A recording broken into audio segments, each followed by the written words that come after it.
आज तो अंदाजा लगाया जा सकता है इसी बात से कि आज ये खाने का कार्यक्रम था, लेकिन इस कार्यक्रम में एक बहुत बड़ी जनसभा, एक रैली जितनी हाजिरी और जिस जोश के साथ और जिस सड़क से हम आए, पुल से उतरते ही जाम शुरू हो गया था।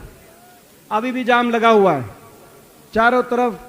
चारों सड़कों पे जो जाम दिखाई दे रहा है वो इस बात का प्रतीक है कि भाजपा और जजपा की सरकार, ये खट्टर सरकार, हरियाणा के लोगों ने संकल्प ले लिया है कि जब कभी चुनाव होंगे तो इस सरकार को, जिसने हरियाणा का भट्टा बिठा दिया, इस सरकार को वोट की चोट से सत्ता से बाहर करेंगे और हरियाणा में चौधरी भूपेंद्र सिंह हुड्डा जी के नेतृत्व में कांग्रेस पार्टी की सरकार बनेगी।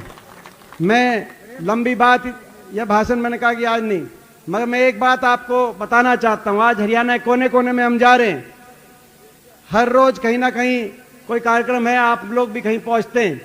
हर जगह हरियाणा में भावना आपके लिए, आपके पक्ष में हर जगह भावना बनती जा रही है, बदलाव की, परिवर्तन की भावना।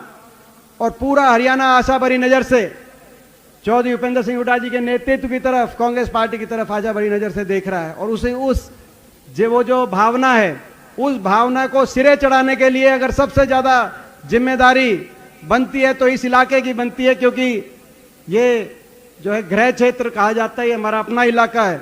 तो ये सबसे ज्यादा जिम्मेदारी आपकी और हमारी इस लड़ाई में बनती है। मैं आप सबसे पूछना चाहता हूं, क्योंकि 1 साल का समय, 1 साल के बाद लोकसभा चुनाव बिगुल बज चुका है। अभी पीछे अमित शाह आए थे, केंद्रीय गृह मंत्री, हरियाणा में 2 दिन के लिए। पहला दिन तो प्रोग्राम कैंसिल हो गया क्योंकि गोहाना में रैली थी, लोग कम आए थे। ठीक बात है ना, ज्यादा मौसम खराब बताया, लेकिन जो है तबीयत बीजेपी वालों की बिगड़ रही थी। तो मौसम तो कैसा खराब था, ज्यादा ठंड बताई फरवरी में। अरे ज्यादा ठंड तो थी 6 जनवरी को पानीपत में जब रैली हुई थी, पूरे साल का सबसे ठंडा दिन था। मैं बधाई देना चाहता हूं आप सबको कि उस समय पूरे देश ने देखा आपकी ताकत को, पूरे देश के सामने हरियाणा में कांग्रेस पार्टी की शक्ति को पूरे देश ने देखा। तो आज तो 2 दिन रहे, मगर जाते जाते कह के गए कि विधानसभा चुनाव लोकसभा के साथ होगा।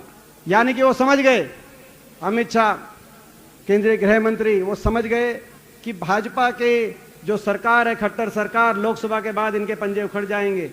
लोकसभा तक तो गाड़ी चला लो, खींच लो, उसके बाद विधायक काबू के नहीं रहेंगे।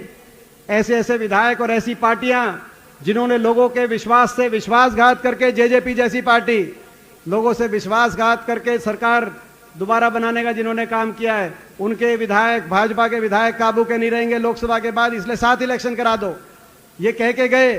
तो 1 साल रह गया, मगर इससे 1 साल में हरियाणा की जन भावनाओं को सिरे चढ़ाने की जिम्मेदारी अगर किसी की है तो आपकी और हमारी है। मैं पूछना चाहता हूं, मेरे इलाके से पूछना चाहता हूं, आप सबसे पूछना चाहता हूं, छत्तीस बिरादरी के अपने बड़े बुजुर्गों से, नौजवानों से, माताओं बहनों से पूछना चाहता हूं, इस 1 साल में इस संघर्ष के लिए, इस लड़ाई लड़ने के लिए आप तैयार हो तो एक बार हाथ खड़ा करके भाई इस लड़ाई तैयार हो। ये तो भाई ये जो तो तैयार हो तो मेहनत भी करनी पड़ेगी, संघर्ष भी करना पड़ेगा। ये जो लड़ाई है, इस लड़ाई में हम लड़ेंगे भी और जीतेंगे भी, क्योंकि सच हमारे साथ है, न्याय हमारे साथ है।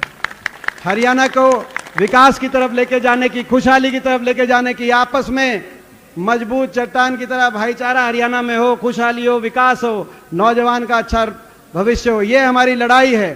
तो आज एक बार फिर मैं ज्यादा लंबी बात ना करते हुए, मैं एक बार फिर आप सबको बहुत बहुत बधाई देता हूं। और हमारे विधायक और हमारे भाई भालू, मैं भाई भालू को भी बहुत बहुत, जो आज ये यहाँ पे खाने का और भंडारे का आयोजन किया, ये और हमारे नाम मैंने ले दिया था।